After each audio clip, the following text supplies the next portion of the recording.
نحمده ونصلي على رسوله الكريم اللهم صل على سيدنا محمد وعلى آل سيدنا محمد وبارك وسلم. We begin with Allah's blessed name. We praise Him and we glorify Him as He ought to be praised and glorified. And we pray for peace and for blessings on all His noble messengers, and in particular on the last of them all, the blessed Prophet Muhammad sallallahu ta'ala alayhi wasallam. Brothers and sisters there in Cape Town, Assalamu alaikum wa rahmatullahi wa barakatuh, and Ramadan Kareem. This is your brother Imran Hussein speaking to you from the Caribbean island of Trinidad. It is already approximately 10:30 in the morning there in Cape Town, and the sun has already risen and it's bright outside. But here in Trinidad, we're still waiting on the sunrise. It's still dark outside, but we've already started our fast for the day. We've already performed the Salat al-Fajr. Our subject this morning is Surah Al kahf of the Quran in the modern age. And the first thing that we recognize when we turn to this beautiful surah of the Quran is that it is the only surah of the Quran, the only one, which has been linked by Nabi Muhammad sallallahu ta'ala alayhi wasallam, linked to Dajjal. Dajjal, the false Messiah, Al-Masih al-Dajjal. Now he is very important because Nabi Muhammad alayhi salatu wasalam said about him that mankind will experience no greater fitna, no greater trial from the time of Adam alayhi salam until the last day than the fitna of Dajjal. And so he is very important. And this subject is a subject of tremendous importance. And yet he said about Surah Al kahf that if we recite the first 10 ayat of Surah Al kahf, it will protect us from the fitna of Dajjal. And so this surah has a link to that subject. Now, the subject of Dajjal is not easy. It is a difficult subject. Yes. For example, part of the difficulty of the subject, listen to this hadith of the Prophet alayhi salatu wasalam. You are already familiar with it. Yes, you are. It is in Sahih Bukhari, it is in Sahih Muslim. No, there has never been a prophet of Allah who has never warned his people about Dajjal. Every prophet warned his people about Dajjal. And so this subject has been there since the beginning of history. And Nabi Nuh alayhi salam warned his people about Dajjal. Oh, Nabi Nuh alayhi salam was thousands of years ago. But I say to you something which no one has ever said before. Therefore, this has to be something of absolutely strategic importance, that Allah subhanahu wa ta'ala should save it for the last. Because this is the last prophet, no more to come after him. Dajjal sees with one eye, his left eye. He's blind in the right eye. It looks like a bulging grape. But your Lord is not one-eyed. Between his eyes on his forehead is written the word kafir, kaf-fa-ra. And every mu'min will be able to read it. Whether that mu'min is katib, literate, or ghayru katib, illiterate. This very, very important hadith of the Prophet sallallahu ta'ala alayhi wasallam has conveyed to us information of absolutely strategic importance about Dajjal. Let us try to penetrate this hadith that we might understand it. If tomorrow a man were to emerge in Israel, ruling the world from Israel, and declares that I am the Messiah, and we know that Dajjal has the mission of impersonating the true Messiah, who is the son of Mary, Nabi Isa alayhi salam.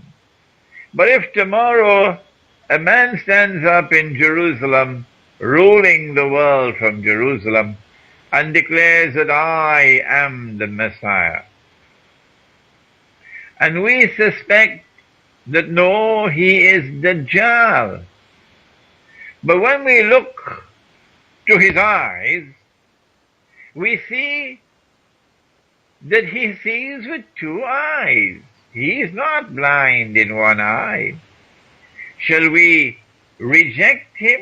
He cannot be Dajjal. I fear, brothers and sisters, I fear that there will be Muslims who will reject him and say he is not Dajjal. Why?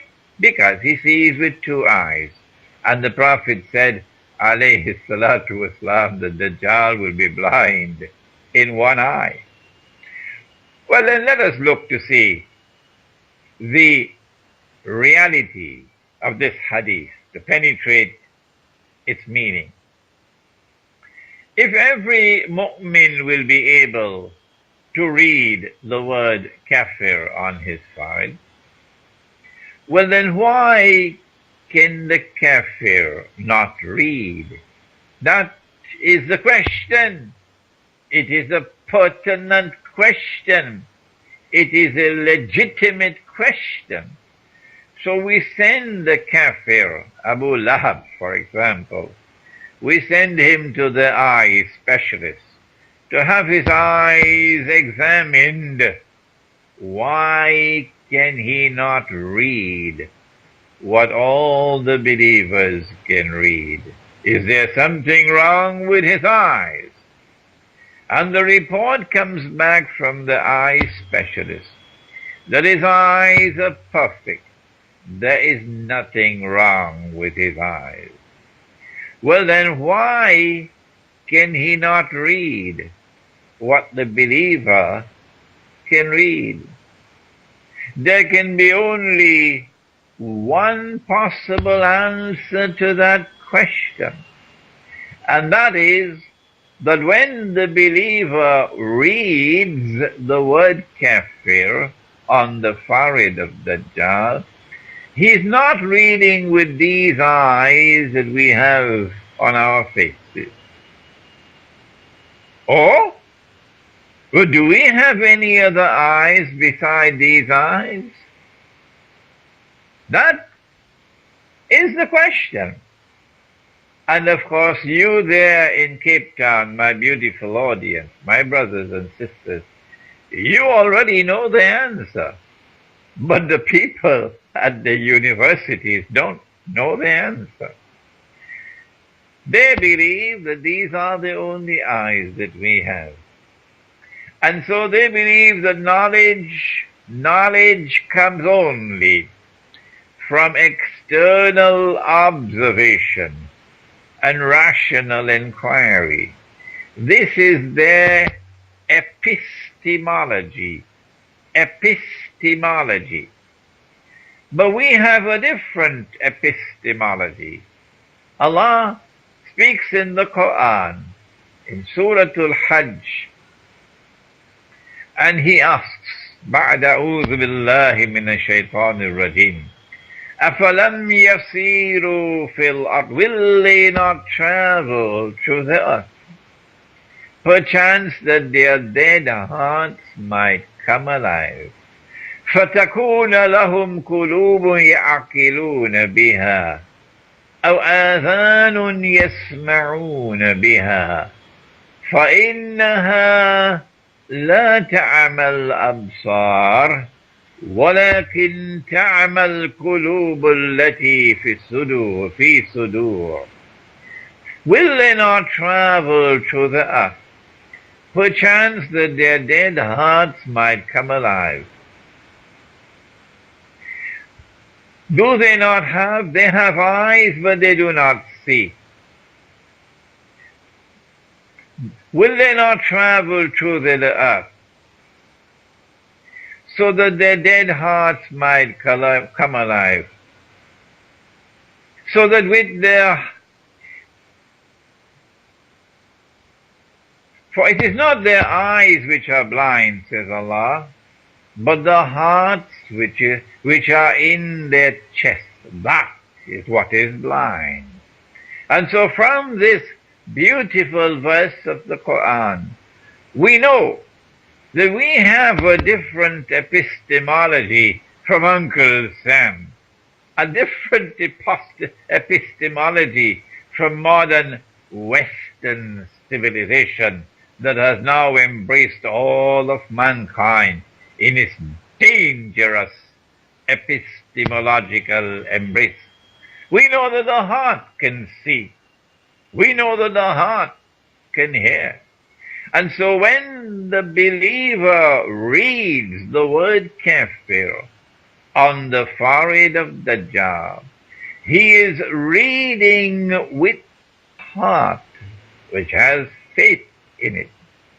And the reason why the kafir cannot read is because he is internally blind.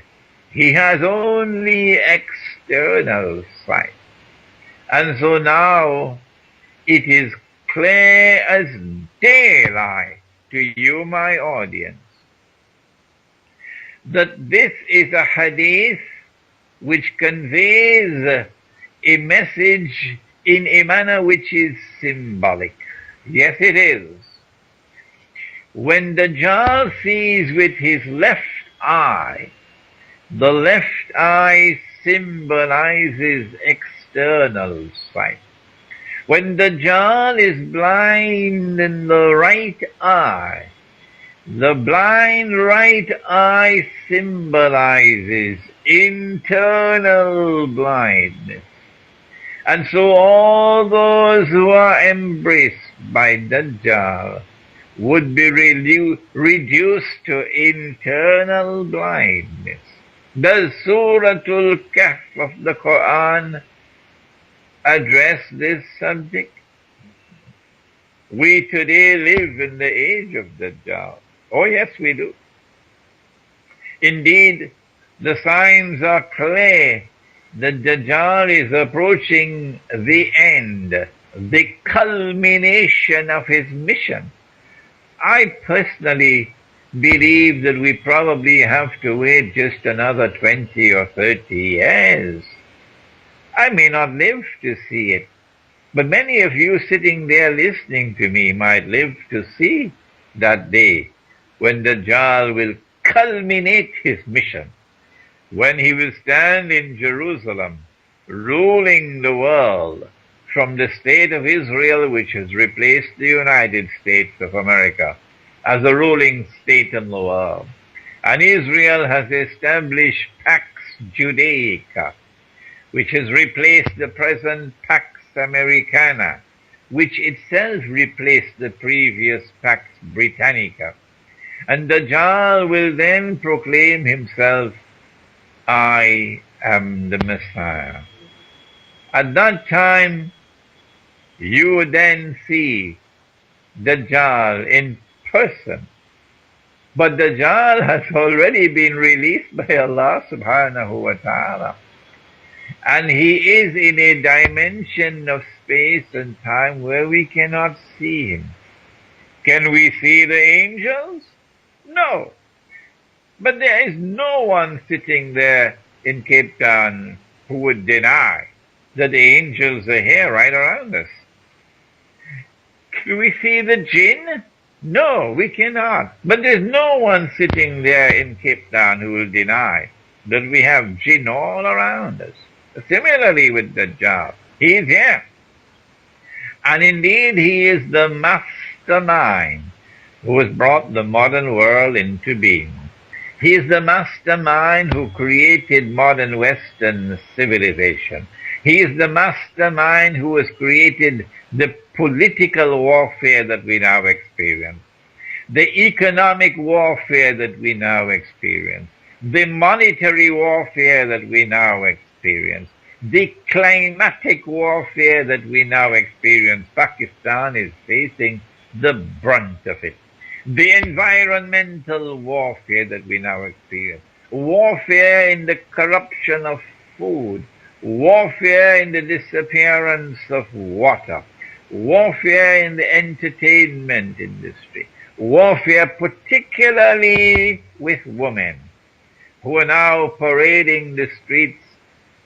I thought it was semi-naked until I learned that there are women now who are completely naked, totally naked, 100% naked. But they paint their bodies in different designs and colors that will camouflage the nakedness. And so women are now being used as part of the multi-dimensional attack of Dajjal. He controls the world today. And he uses Gog and Magog as his foot soldiers. This is the reality of the world in which we live today. And so the question that we ask, does Surah Al kahf of the Quran address this epistemological matter? The matter about seeing with one eye and seeing with two eyes. Yes, it does. Yes, it does.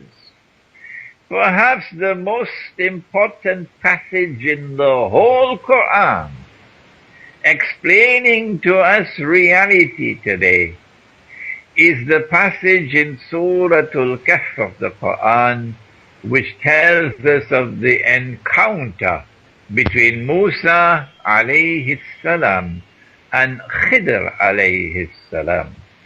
I do not have the time to explain that passage to you, but I'd urge you to read my book entitled Surah Al kahf in the Modern Age, and also to read the book Surah Al kahf, Text, Translation and Modern Commentary. I would urge you to read my newest book entitled An Islamic View of Gog and Magog in the Modern World. And of course, the book that I am now writing, I wish I could get some more time to write. Sometimes weeks pass without my being able to write a single line. The book that I am now writing to complete the quartet on Surah Al kahf, namely the book entitled Dajjal, the False Messiah or Antichrist, an Islamic view of Dajjal, the False Messiah or Antichrist. And so the passage of Musa alayhi salam and Khidr alayhi salam in Surah Al kahf explains to us the reality of the modern age. Remember that Musa alayhi salam, of course you will be familiar with the hadith in Sahih Bukhari, won't you? Remember when he said, yes, I am the most learned of all men, but did not mention Allah. No, did not mention Allah. And any time you declare that you are the most learned and not mention Allah, you secularize. And when you secularize, the price that you pay is temporary internal blindness. And so Allah subhanahu wa ta'ala said to him, no, you're not the most learned. There's one more learned to you. He said, I want to meet him. And then Allah gave him instructions how to meet him. You will meet him at Majma'ul Bahrain. Majma'ul Bahrain is the place where the two oceans meet. On my first visit to Cape Town was in 1987, and I only spent one night, 1987. But then that first visit to Cape Town, I was taken the next morning up the Table Mountains, and they took me to a place where they showed me there are the two oceans. My brother Abdul Qudus Usmani and Abdul Rahman Usmani took me. They studied with me at the Alimia Institute of Islamic Studies in Pakistan. Abdul Qudus has now passed away to Allah's mercy, and I ask you kindly, all of you, to join with me in praying that Allah subhanahu wa ta'ala might have mercy on his soul, my dear beloved brother Abdul Qudus Usmani, and forgive him his sins, and grant him nur in his grave, and grant that he may be raised on the last day and receive Allah's mercy and enter into Jannah. Ameen. So they showed me the two oceans, the Atlantic and the Pacific, that you can see from up the Table Mountains, I believe it was. But these two oceans are interpreted by Imam al-Baydawi, the commentator of the Quran, differently. He says the two oceans are the ocean of knowledge internally acquired and the ocean of knowledge externally acquired. When these two oceans of knowledge are combined, harmoniously integrated in an individual, someone who sees with two eyes, not with one, like my teacher of blessed memory, Maulana Dr. Fadlur Rahman Ansari, rahimahullah, and like Khidr alayhi salam, then this is the most learned of all men. And so Musa alayhi salam travels and he meets Khidr alayhi salam.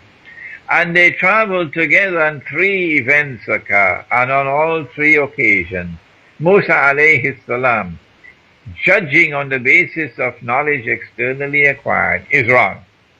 And on all three occasions, it took a man whose knowledge was both external and internal to be able to correctly explain the three events.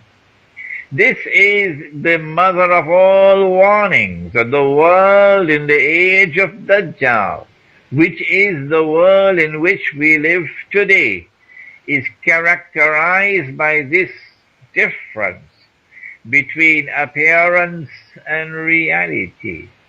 Appearance and reality in all that pertains to Dajjal are opposite to each other. And so appearance in politics and reality in politics, appearance in the economy and reality in the economy, appearance in respect of money and reality in respect of money are all opposite to each other. And the only one who will be able to penetrate beyond appearances, to reach and understand the reality of things, is he or she who not only has a formal education, who has pursued the path of knowledge externally acquired, but in addition is blessed by Allah subhanahu wa ta'ala with nur in the heart. And with that nur, he or she can see what otherwise cannot be seen, and understand what otherwise cannot be understood. The Prophet ﷺ warned us that Dajjal will come with two things. He'll come with a river and he'll come with a fire. Those of you there in Cape Town who are listening to me are already familiar with this hadith, aren't you? That he'll come with a fire and a river. But, said the Prophet ﷺ, his river will be a fire, and his fire will be the cool waters of a river. And whosoever falls in his river will have his load of sins increased, and whosoever falls in his fire would have his load of sins decreased. And so today you have countries in the world which give the appearance of the cool waters of the river. And you have other countries in the world which give the appearance of the fire. Everybody wants a green card. Everybody wants to go to America because America is heaven. Because America is rich. Everything works in America. The trains run on time. The roads are so beautiful. You can buy things so cheap in America. So let's go to America. Or let's go to Canada. Or let's go to Britain. Or let's go to Europe. Or let's go to Australia. You've heard it, haven't you? Come on, shake your heads. You all know of those who think that way. Let's go to heaven. But in the process of packing up and going to Canada to settle there, they are actually falling into the fire. They believe that they are entering into the river to live the good life. Oh yes, to have an abundance of wealth and to live in comfort. But indeed, it's the opposite. They're falling into the fire. They go to live in countries where the law requires that children be taught in school that it is quite acceptable and legally permissible for a man to marry a man. Did you know that? Yes. And they say, well, what can we do? We've come to this country to enjoy the good life, so we can't change the laws. We're not responsible for the laws. And so their children are brought up listening and studying and understanding that it's perfectly acceptable for a man to marry a man. But did Allah not say in the Quran, Ku anfusakum wa ahlikum nara? O you who believe, protect yourselves and protect your families from the fire. And so they disregard the Quran and they pack their suitcases and they head for heaven. And in the process they enter into the hellfire. And then there are others who say, no, I don't want to go to heaven. I prefer to go to Pakistan. I prefer to go to Bangladesh. I prefer to go to Indonesia. I prefer to go to those countries which are resisting oppression in the world. Hey, look, these are places that look like hell. Life is difficult. There is tremendous poverty and suffering. Yes, and we will explain the suffering in a moment. But they look like hell. But indeed, this is heaven. Because these are a people who, no matter how poor they are, no matter how miserable they may be, they will not submit to Dajjal. They will continue to resist until they die. And so these are people who fall into his fire. But indeed, his fire is the cool waters of a river. And so they have their load of sins decreased.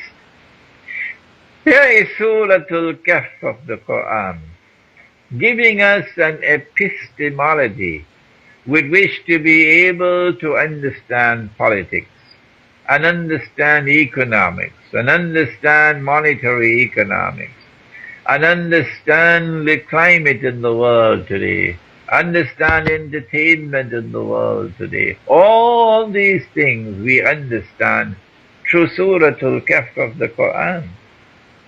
In Surah Al kahf of the Quran, when we have eyes with which to see, and we understand that we are being attacked from all sides, that we live in a world of universal shirk, and that Allah will not forgive shirk. Tell my servants that if they come to me with sins as high as the sky, I'm prepared to forgive all sins. Just do not come to me with shirk. There in Cape Town, you are familiar with it. The one sin that Allah will not forgive is shirk. And when we have eyes with which to see, we would recognize that we live in a world which is immersed in shirk. There is shirk all around us today in the world. How do we respond? In Surah Al kahf of the Quran, we have the story of the young man who told us how to respond, who showed us how to respond, who left an immortal legacy behind him, directing us how to respond. هؤلاء قوم اتخذوا من دونه آلهة لولا يأتون عليهم بسلطان بين. These our people worship other than Allah. They worship the state. The state is sovereign. Allah is no longer sovereign. The parliament is sovereign. Allah is no longer sovereign. The state has supreme authority. They no longer recognize Allah's supreme authority. The law of the state is the highest law. They no longer recognize Allah's law as the highest law. Allah can make something haram, but the state can make it halal, can legalize it. All of that is shirk. And you know it there in Cape Town listening to me. You know it. So when you are surrounded by shirk, and you cannot change that world, what do? You got to turn away from them. And so Surah Al kahf now addresses you. And Surah Al kahf of the Quran says, وَإِذِ اعْتَزَلْتُمُوهُمْ وَمَا يَعْبُدُونَ إِلَّا اللَّهِ فَأْوُوا إِلَى الْكَهْفِ يَنْشُرْ لَكُمْ رَبُّكُمْ مِنْ رَحْمَتِهِ وَيُحَيِّئْ لَكُمْ مِنْ أَمْرِكُمْ مِرْفَقًا. When you turn away from them, when you turn away from their shirk, and when they take paper and they make money by assigning an entirely fictitious value to that money, they're playing God. They're creating money out of nothing. That is shirk. When you turn away from the shirk, what do? Allah says, فَأْوُوا إِلَى الْكَهْفِ. Flee to the cave. يَنْشُرْ لَكُمْ رَبُّكُمْ بِرَحْمَتِهِ. Allah will shower you with His mercy. Allah will give you ease in your difficulties. And so they fled to the cave.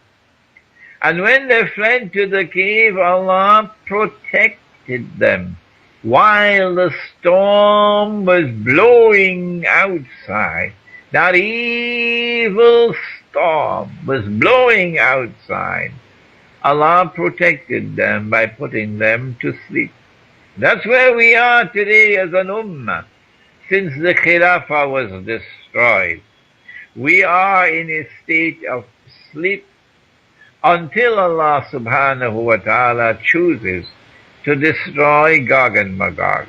The evil storm will disappear, and then the Khilafah will be restored, and Allah will be recognized as sovereign, and Allah's authority will be recognized as supreme, and Allah's law will be recognized as the supreme law. And whatever Allah made halal will be recognized as halal.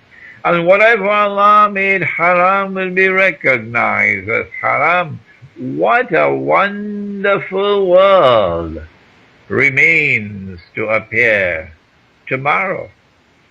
We don't have long to wait for that world to come. When Imam al-Mahdi will emerge, when Nabi Isa alayhi salam will return. But until that time, when they return, this paper money returns to the garbage bin of history, and the gold dinar and silver dirham comes back as money. Until that time, we have to seek refuge in the cave. And I understand the symbol of the cave. I understand it. My personal understanding is that we have to turn to micro-Islam. Macro-Islam cannot be established in the world. But micro-Islam, that is, Islam in remotely located Muslim villages, with micro markets, where we can buy and we can sell using gold dinars and silver dirhams. In fact, 90-something% of all transactions in that market will involve dirhams. And very, very few, if any, would involve the use of dinars. And so in that market, we'll escape from the shirk of using this bogus and fraudulent and utterly haram paper currencies. In the Muslim village that is remotely located, we can submit to Allah as sovereign, and Allah's authority is supreme. And we can try as best as we can to enforce Allah's law. Whatever He has made halal, enforce it as halal. Whatever He has made haram, enforce it as haram. And whatever is beyond our capacity, then remember what Allah has said in Surah Al-Taghabun. He said, Ittaqullah mastata'atum. Fear Allah to the extent that you have capacity to do so. We can continue, but our time is running to a close now. We can continue to demonstrate Surah Al kahf's capacity to explain the world in which we live today. Surah Al kahf's capacity to guide us how to respond appropriately to the world in which we live today. But you, my dear readers, my dear listeners, you can read my book entitled Surah Al kahf on the Modern Age. You can listen to the lecture on the internet. You can read my book entitled Surah Al kahf, the text translation and modern commentary. You can read my book entitled An Islamic View of Gog and Magog in the Modern World. You can read the bestseller, Jerusalem in the Quran. You can read that small booklet, The Gold Dinar and Silver Dirham, Islam and the Future of Money. All of these things we have written in order to show Surah Al kahf's capacity to explain the world today. Before I end, I ask you to join with me, kindly join with me, to pray for Allah's mercy on the soul of that great teacher. Cape Town loved him, and so do I. Our teacher of blessed memory, Maulana Dr. Muhammad Fadlur Rahman Ansari, rahimahullah, who now sleeps in his grave, and his teacher of blessed memory, Maulana Abdul Alim Siddiqui, rahimahullah. We are but shadows of these great men. We cannot possibly fill their shoes. We make no attempt whatsoever to fill their shoes. It is sufficient for us to say that we were proud, we were happy, we were honored to be students of such great teachers. May Allah have mercy on them and forgive them their sins, and may Allah grant that they may enter into heaven. ربنا تقبل منا إنك أنت السميع العليم وتب علينا يا مولانا إنك أنت التواب الرحيم برحمتك يا أرحم الراحمين. Ameen. Yeah, the question is what steps can we take to protect our children, and in particular our girl children, from the evil attacks around us today until such time as we can take them to safety in the Muslim village? Well, there is the possibility of homeschooling. There are many Americans today in the United States, many who do not send their children to the American public schools, who keep their children at home and who school their children at home. There's also the possibility of sending your children to Islamic schools. We noticed in the United States, while I was living there, I noticed that there were children going to the Islamic schools who were behaving quite similarly to those who were attending the public schools. The vocabulary was the same. They would address their parents. I don't know whether you've ever heard it. They would say to their parents, "You guys." Yes, you guys, meaning mommy and daddy, you guys. And the parents who send their children to the Islamic schools, they also absorb the vocabulary that they refer to their children as their kids. But anyone who knows Imran Hussein will tell you his view, that only goats and Americans have kids. The rest of us have children. So, we can judge whether or not our children going to Islamic schools are being absorbed into the system of Dajjal by carefully observing their vocabulary.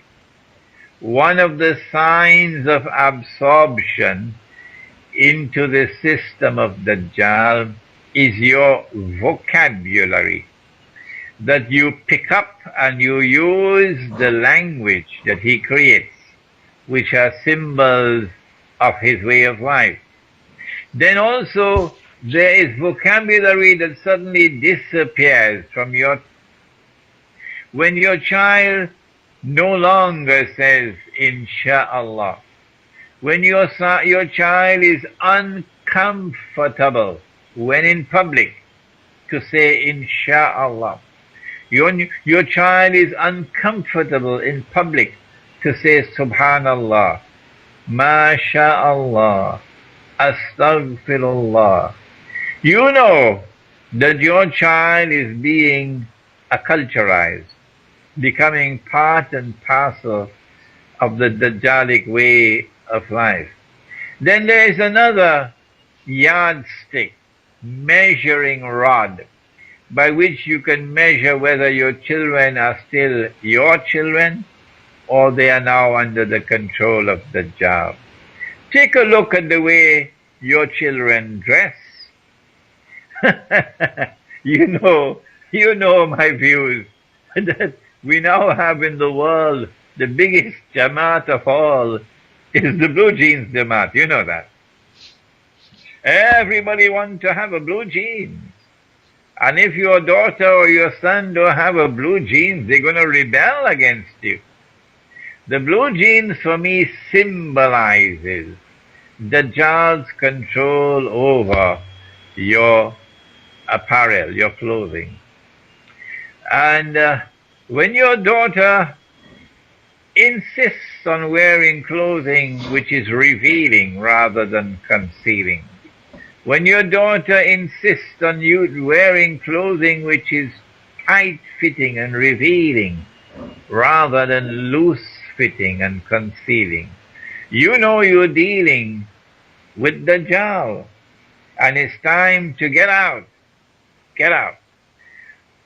I have had many cases of families in the United States in which, for example, the father realized that this is an evil system here, destroying faith, and I want to get out. I want to go back to Egypt.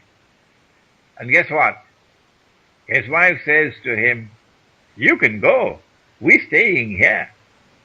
Or the children address their parents and say, well, you can go. We're staying here. Well, what do? My answer to you, sister, and I hope you are listening, the answer that I gave is, pack up and go and leave them behind. Because if you stay, then not only will they sink with the ship that is sinking, you also will sink with that ship.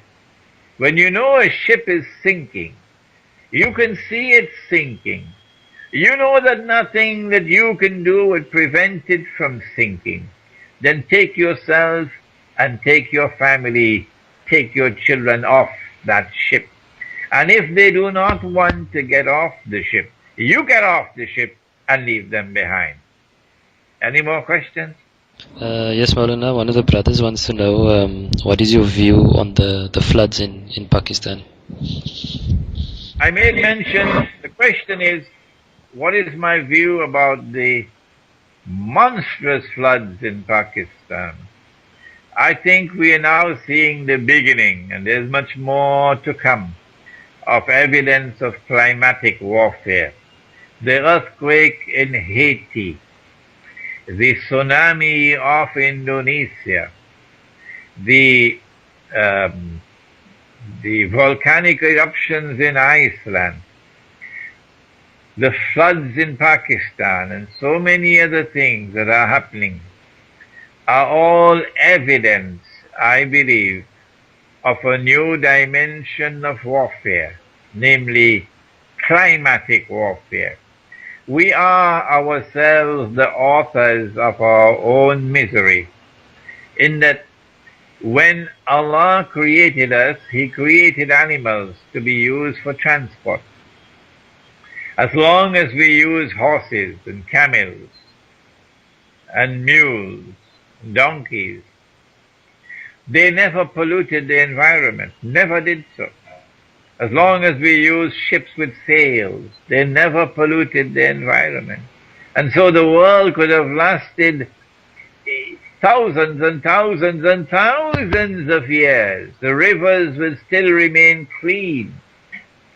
But when once we mechanized, and we started using motor cars and aeroplanes and nuclear-powered ships and trains, and we now polluting the environment, everyone who is using a motor car, everyone who travels by aeroplane, everyone who travels by a train, you know, and I know, that we are polluting the environment. And this pollution of the environment results in climatic damage to the universe, to the world. And that in turn is exploited by Dajjal in order to bring about conditions that he could use for climatic warfare. So I believe not only that Pakistan in the recent floods is a victim of climatic warfare, but I believe that this is the tip of the iceberg, and there's far more to come, and far more suffering to come. Any more questions? Maulana, one of the brothers wants to know about the Muslim villages. Are there any Muslim villages in the world today? Or is there any places trying to establish a Muslim village? The amount of time that we need to start a new village from scratch without resources is unacceptable. To go and look for land and to buy land, and before you can buy the land you have to try to get the money, and because of riba, money is becoming less and less, scarcer and scarcer, and those who have money are the ones who are least interested in Islam. Very few of those who have money, their hearts beat today for Islam because the money is corrupting them. And so I have been suggesting of late that while we can still pursue our projects to try to build a Muslim village from scratch by buying the land and building the home and establishing our own food crops production, our own dairy farming, our own fish farming and so on, producing our own food, having our own independent supply of water, our own supply of energy, all of these things in the remote location. I am now saying, don't wait for that. No. Go to an existing village in the remote countryside. Because remember, Dajjal said to Tamim ad-Dari, the hadith is there in Sahih Muslim. He said, when I am released, I'll enter every town and every city, including Cape Town. I will enter every town and every city. But the hadith does not mention villages. And if you look around you in the world today, you will see that cities are the centers of corruption. Cities are the centers of decadence and vulgarity. Cities are the centers of oppression. Cities are the centers of decline in faith. And when you go to the remote villages, you will find that the villagers are a people who live a happier life, although they are poor. That they are people with less corruption, less decadence, less vulgarity. So go to an existing village, and there in that village attempt to live as best as you can with your faith intact. And there in that village attempt to try to transform that village into a Muslim village. A Muslim village would not be a village in which only Muslims live. No. A Muslim village would be a village in which others who are not Muslims, Jews can live in that village, Christians can live in that village, Hindus can live in that village. They can build their churches, they can build their synagogues, they can build their mandirs. But in that village, they will come to an understanding with us to establish norms of public conduct, so that no woman will come out in public in that village half naked. No one will be drinking alcohol in public and behaving in an obscene way in public in that village. And so go and look for an existing village, settle in that village, try to live a life as much as possible that preserves faith, and also make the effort to try to transform that village into a Muslim village. That's my answer. Any more questions? Maulana, with regards to the sinking of New Orleans and the BP oil spill, is there any relation to that and the sinking of, for example, man-made islands in Dubai, which is now happening? The hadith of the Prophet ﷺ, and I was just thinking on this subject this morning, inshallah. This morning, in fact, the hadith of the Prophet is that he came upon his companions in the masjid talking amongst themselves, and he asked, what are you talking about? And they said, we are talking about the subject of the signs of the last day. And he said that the last day would not come until, and he mentioned 10 signs. Muhammad, you can test the audience before they leave to see whether they've all memorized the 10 signs. And anyone who has not memorized the 10 signs, keep him in the masjid until he memorizes it. Number one, Dajjal, the false Messiah. Number 2, Gog and Magog. Number 3, the return of the Son of Mary. Number 4, Dukhan, or smoke. Number 5, Dabbatul Ard. Number 6, that the sun would rise from the west. Number 7, 8, and 9. 3, sinkings of the earth. 3 khusuf, plural of khas. The earth sinks down, swallows what it swallows.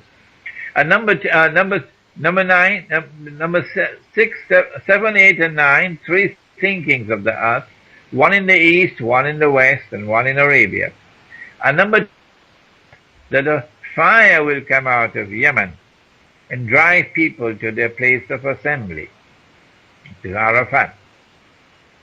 Now when we come to number 7, 8, and 9, the 3 sinkings of the earth, remember that our teacher Maulana Fadlur Rahman Ansari rahimahullah taught this absolutely important subject of methodology. He said, never take any hadith in isolation.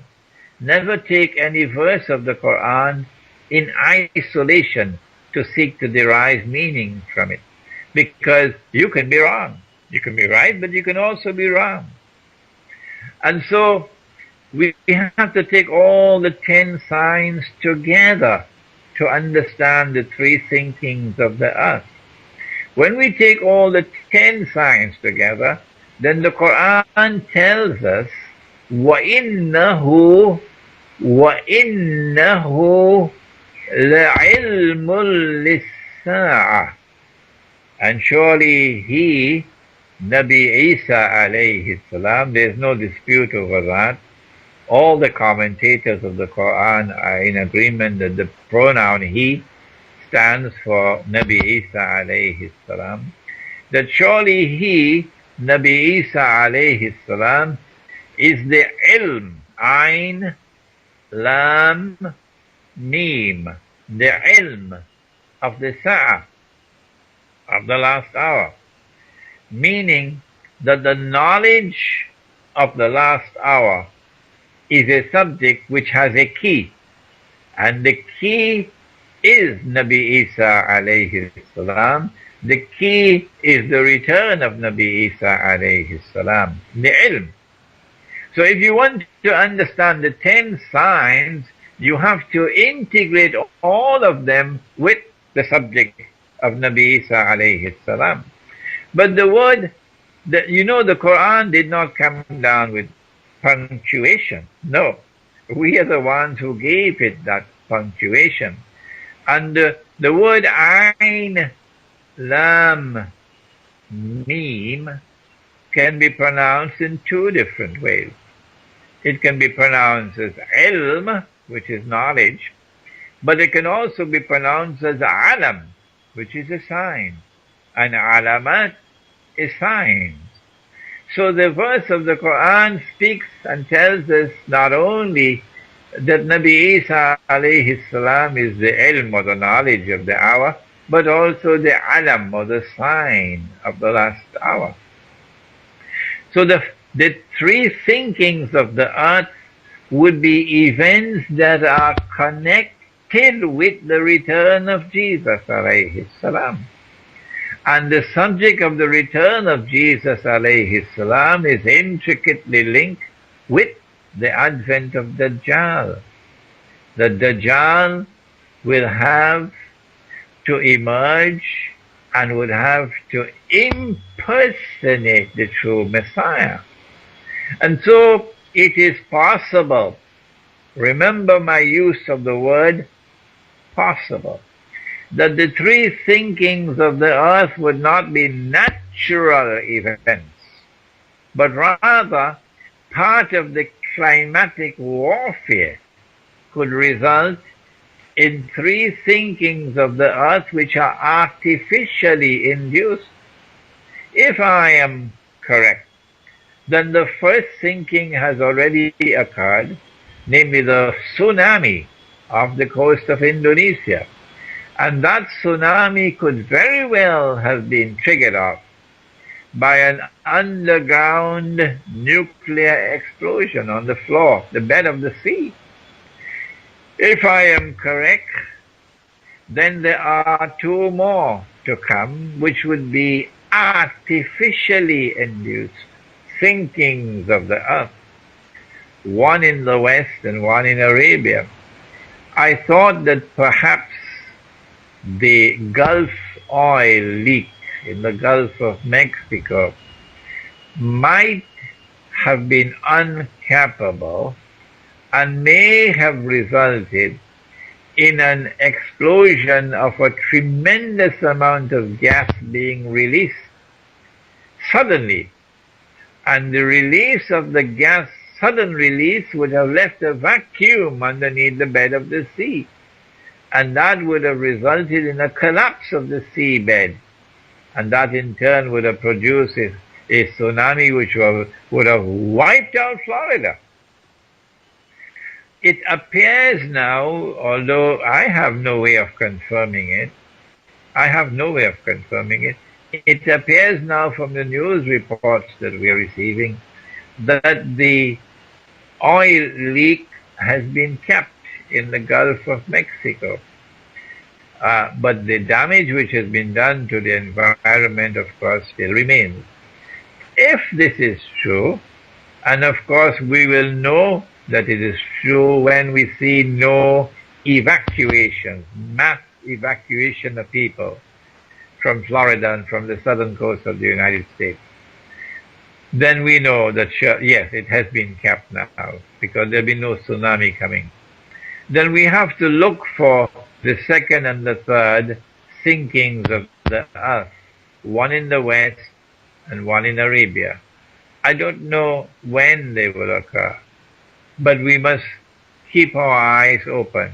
These cannot be events that are happening and creeping upon us like islands off the coast of Dubai going down slowly, but rather they'll have to be dramatic sinkings of the earth that will capture the attention of all of mankind. There in Cape Town, you must keep watching, keep observing. Like all of you, I know, are keeping an eye on the water level in the Sea of Galilee. For you know that once the Sea of Galilee dries up, and the Sea of Galilee is close to drying up now, that will be the sign that the return of Nabi Isa alayhi salam is near. Thank you. Any more questions?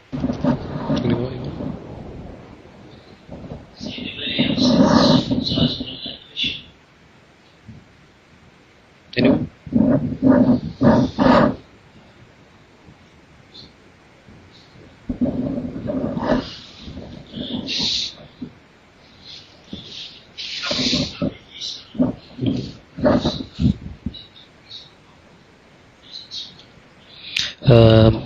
Maulana, the brother wants to know if Nabi Isa will be coming back as a prophet, as a Nabi. I don't think that Allah subhanahu wa ta'ala will relieve any person of the status of prophethood. Once Allah pronounces someone as a prophet and sends someone as a prophet, that person remains a prophet permanently.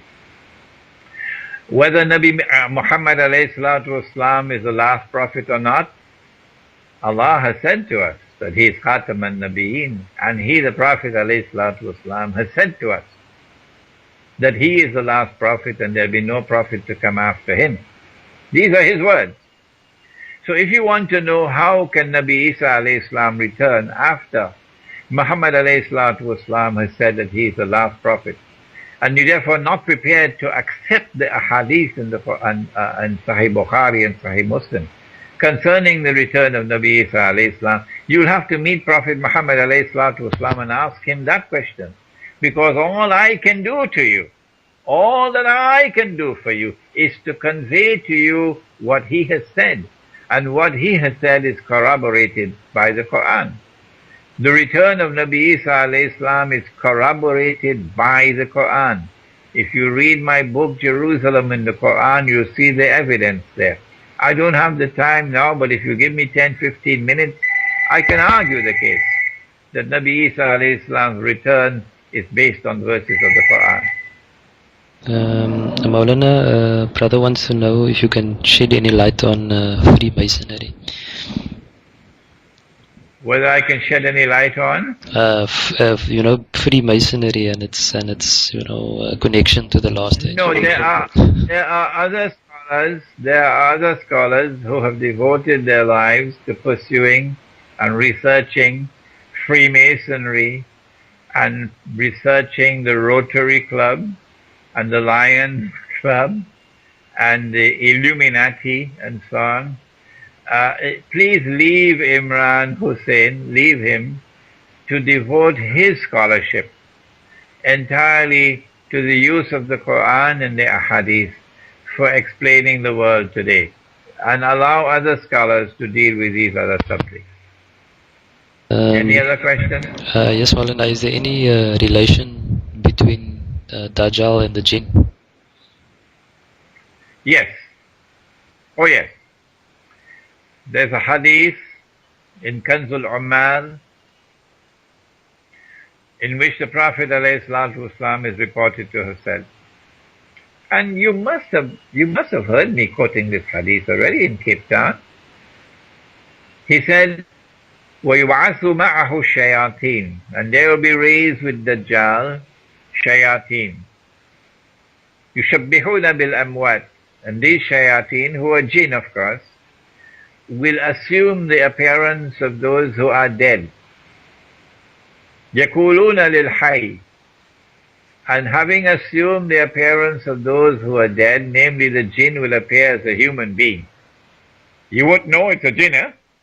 It's a human being. And the human being will stand before you, and the human being will say to you, أَنَا أَبُوك, أَنَا أَخُوك, I'm your father who died 40 years ago. I am your father. I'm your brother who died maybe 30 years ago. أَوْ ذُو قَرَابَةٍ مِّنْ, or some other close relative. So the jinn is going to come to you and appear in the form of a close relative. So that will have an emotional impact upon you, which will cloud your intellect. Remember that. An emotional and tense emotional impact upon you, which will cloud your intellect. Because here is a man who is my father. I can see this is my father. He has the appearance of my father. He has my father's voice. And he has my father's mind. Because he speaks things that nobody else but my father could say. And so this must indeed be my father. So MashaAllah, look at what the modern world has done.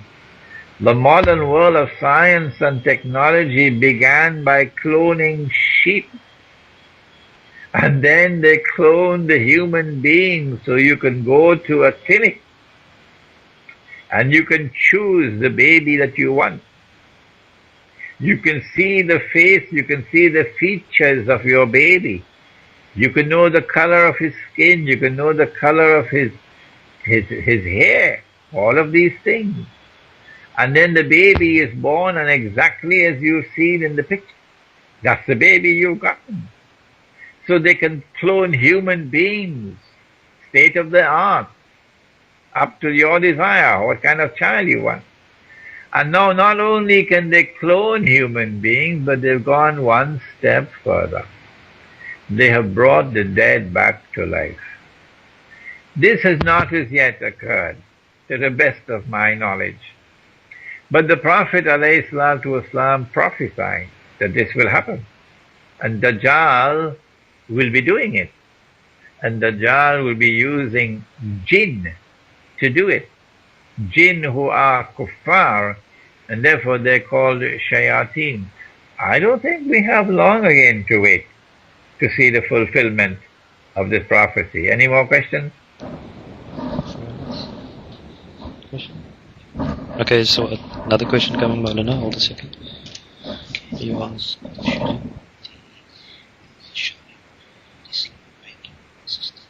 Okay. Maulana, a brother wants to know about Sharia compliant banking and investment. What is your opinion on it? Is it halal? What should we do? If Maulana could repeat the question as well. Shukran. First of all, I have a question to ask. My question is, do you have enough food there for iftar? Because it seems as though we're going to be in this session until iftar time, eh? Have food for iftar? The question is, Is there such a thing as Sharia compliant banking? The banking system in the world has emerged in consequence of the creation of the Bank of England in the year 1696, I believe, somewhere around there. The emergence of the Bank of England, and remember, when Dajjal was released, he was on an island. And in my book, Jerusalem in the Quran, I have offered my opinion that that island is Britain. No one has to accept my opinion. I don't force it upon anyone. But you can't say that I'm wrong unless you can tell me what is right. That's fair, isn't it?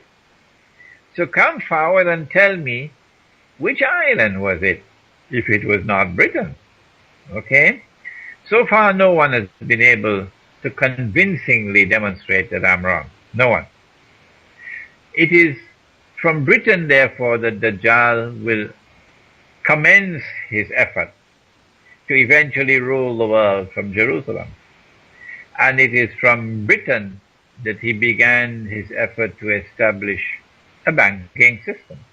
So the banking system was created by Dajjal, beginning with the Bank of England. The monetary system was created by Dajjal. And remember, Dajjal does not operate independently. Do please remember that Dajjal was created by Allah subhanahu wa ta'ala. Do please remember that Dajjal was programmed by Allah subhanahu wa ta'ala as an evil being with evil plans. Can Allah create evil? That's the question. Can Allah create evil? Oh yes, He can. Did He not say, قُلْ أَعُوذُ بِرَبِّ الْفَلَقِ مِنْ شَرِّ مَا خَلَقَ? Did He not say that? Say, I seek refuge with the Lord of the dawn from the evil which He has created. That evil that Allah has created is Dajjal. And the banking system has come from Dajjal. The banking system is meant to function as a means through which Dajjal would not only impoverish mankind, reduce mankind to poverty, and enrich those who follow Dajjal, but more than that, the banking system is meant to function as a means through which Dajjal will eventually be able to enslave mankind. And so Sharia compliant banking is a subject worthy to be located in Disneyland. Rather, we should be looking to see how can we extricate from a banking system that is controlled by Dajjal. How can we extricate ourselves and create our own monetary system, or restore our own monetary system and restore our own financial system, which are independent from the international banking system? Is there such a thing as Sharia compliant banking? My answer is no. Any more questions? Any other questions, brothers? Last opportunity till next year, inshallah.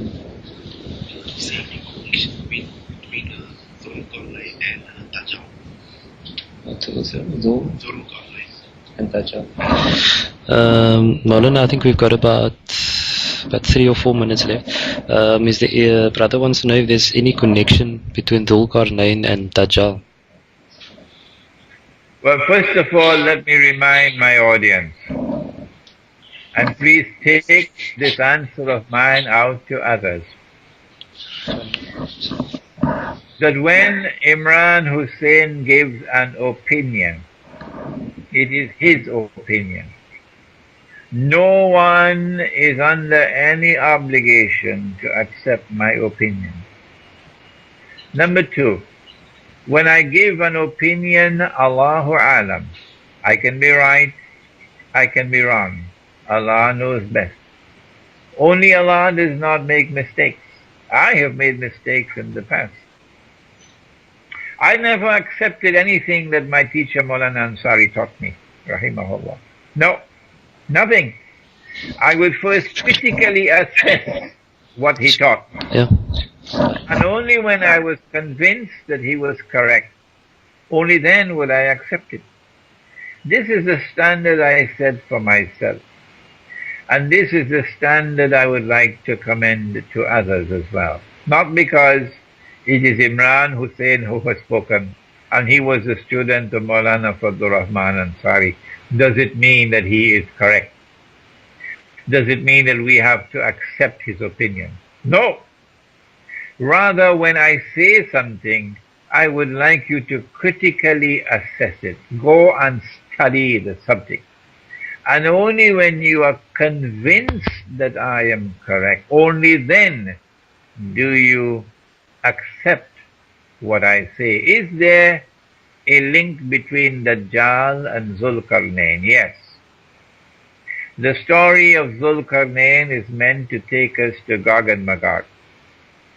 Dajjal cannot enter into our world of space and time until the very end of his mission. He is here amongst us, like the angels and like the jinn. But he cannot enter our world of space and time, our material universe, not until the end of his mission. So before that time when he can enter into our material universe, he uses Gog and Magog as his foot soldiers. Zulkarnain is meant to take us to the subject of Gog and Magog. And for this subject, I urge you to read my book, An Islamic View of Gog and Magog in the Modern World. I want to thank you there in Cape Town. It has been a long morning for you. It is now bright outside. When I started talking to you, it was dark. When I started talking to you, it was dark. And now it is bright. Thank you very much. Assalamu alaikum wa rahmatullah. Wa alaikum salam wa rahmatullahi wa barakatuh.